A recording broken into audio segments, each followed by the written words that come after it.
You guys have been a great audience. I really appreciate it. This is the first time anybody has asked me to spotlight or feature anything anywhere. So I'm really excited about it. I'm glad I got to say it.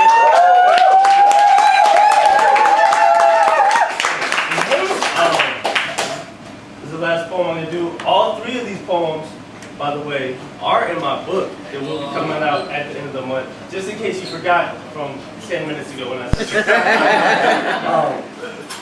Alright.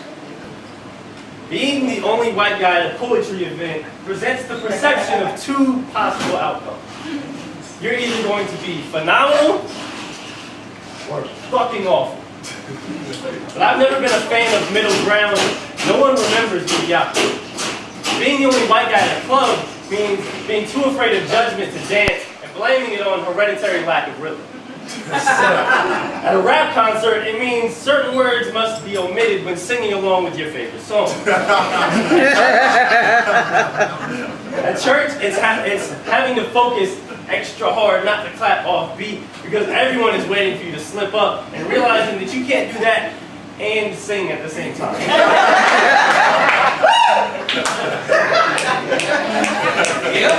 Being the only white guy in a DeKalb County holding cell paints a target on your back. So you better not show any vulnerability or weakness. It can get you dubbed Justin Timberlake by a guy who I'm pretty sure was a drug addict, and that's not a desirable nickname in a correctional facility. On a basketball court, it means you're picked near the end. Unless maybe you're like, 6'3", and everyone else is under 6 feet. But even then, you won't be expected to do nothing but shoot threes. They'll be shocked to see you handle the rock, block a few shots, and God forbid you throw a few no-look passes or cross somebody up and dunk the ball. I've never been one to fit in boxes. I'm not a pair of shoes, and I have no desire to be. And I wish I could say that being the token member of any ethnicity in any situation only means as much as you allow it to. And it's true. That being white does not define me, it only describes me. But deep down, I know that being the only white person anywhere means I get to go home in a society where I'm afforded every advantage. Whether I take advantage of it or not, I may not live in a gated community, I may not have a college degree or a credit score, but the color of my skin gives me a bump in perception I will never understand and don't know if I will ever allow myself to fully embrace, and some people may view me as stupid for that.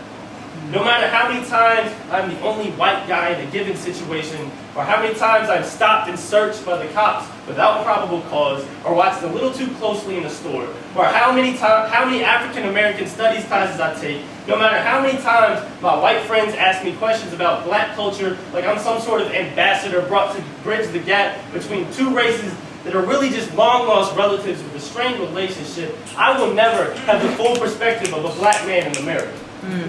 No one can ever truly see the world through another's eyes, regardless of how similar we are at our core. Perception propels the world we live in. In an era of social media fame, fictional reality television role models, and 24-hour propaganda news channels, substance, sincerity, and significance take a back seat to superficial, peripheral, and easily digested. Any situation you approach in life comes with a set of preconceived expectations. Walking into a room with the title of token leaves you with two options. You can accept your set of expectations and attempt to fade into the background of assumption, or you can manipulate it into a game. Scream, fuck the system, see what boundaries you can break, what envelopes you can push, and make sure people remember you. Standing out is more fun anyway.